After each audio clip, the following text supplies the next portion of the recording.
Good morning friends, स्वागत आहे तुमचं आजच्या प्री मार्केट रिपोर्टमध्ये. तर मग चला सुरुवात करूयात US मार्केटपासून. मित्रांनो, US मार्केट्स हे पुन्हा ऑल टाईम हायला गेलेले आहेत. म्हणजेच तिथे पुन्हा आता कन्सॉलिडेशन झाल्यानंतर एक रिकव्हरी चांगली पाहायला भेटलेली आहे.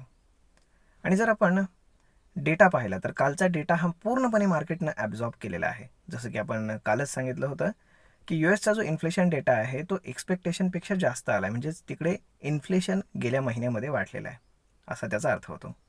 परंतु या सगळ्या गोष्टी मार्केटनं ॲब्झॉर्ब करून काल ऑलमोस्ट 150-200 पॉईंट गॅपडाऊन ओपन होऊन अख्खाच्या अख्खा लॉस मार्केटनं रिकवर केला आणि मार्केट वरच्या साईडला ऑलमोस्ट 100 पॉईंट प्लसपर्यंत गेलं होतं.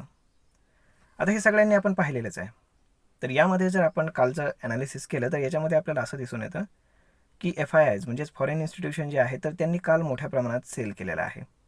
परंतु तेवढाच ऑलमोस्ट बाय हा डोमेस्टिक इन्स्टिट्यूशनने केलेला आहे आणि त्यामुळेच त्यांना रिटेलरचा सपोर्ट भेटला आणि मार्केट बूम झालं. आपण जर पाहिलं तर गेले काही दिवस मार्केट दिवसाला 250-300 पॉईंटचं मुवमेंट करते, either upside either down side.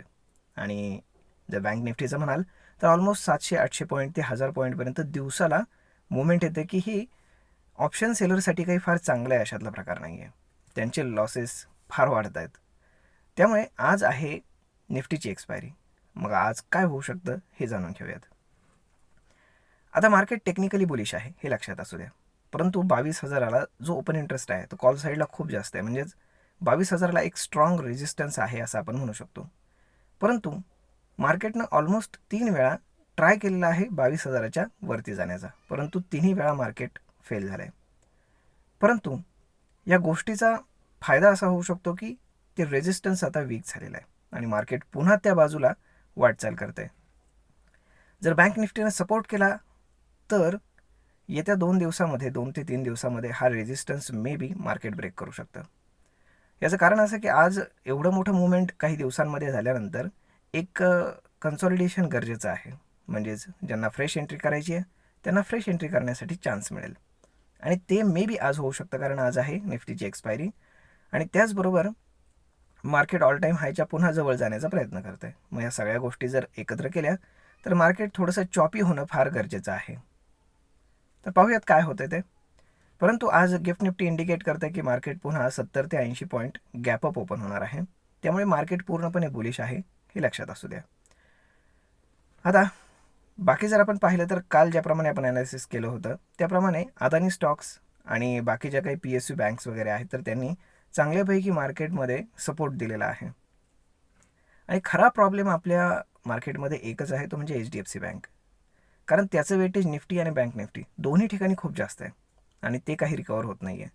त्यामुळे बाकीचे स्टॉक्स जरी रिकवर होत असले तरी त्यांना हॅम्पर करण्याचं काम हे HDFC बँक करते. त्यामुळे आपल्याकडे एक चांगली रिकव्हरी पाहायला मिळत असूनही आपण ड्रॅग होतोय असा त्याच्यामागचा अर्थ होतो. आता HDFC बँकमध्ये सेंटिमेंट कधी चेंज होतं आहे, त्याच्यामध्ये मोठं बाईंग कधी होतं आहे, काय होतं आहे हे पाहणं जास्त गरजेचं आहे. आय होप ते लवकरच होईल, कारण LICला RBIनं परमिशन दिलेली आहे स्टेक बाय करण्यासाठी. आता ते कशा पद्धतीने बाय करतायत त्याच्यावरती बरंचसं डिपेंड आहे. तर मित्रांनो, अशा पद्धतीनं आजचं ॲनालिसिस राहणार आहे, अशा पद्धतीनं आजचं मार्केट राहणार आहे. मे बी थोडंफार चॉपी राहण्याची शक्यता आहे आणि त्याची गरजसुद्धा आहे. बघूयात काय होतं आहे. सेफ ट्रेड करा आणि चांगले पैसे कमवा. आणि मित्रांनो, तुम्हाला जर अपस्टॉक्समध्ये free of cost demat account open करायचं असेल आणि अगदी कमीत कमी ब्रोकरेज जर पे करायचं असेल तर खाली डिस्क्रिप्शनमध्ये तुम्हाला लिंक आहे, त्या लिंकवरती क्लिक करून तुम्ही आपलं free of cost demat account open करू शकता.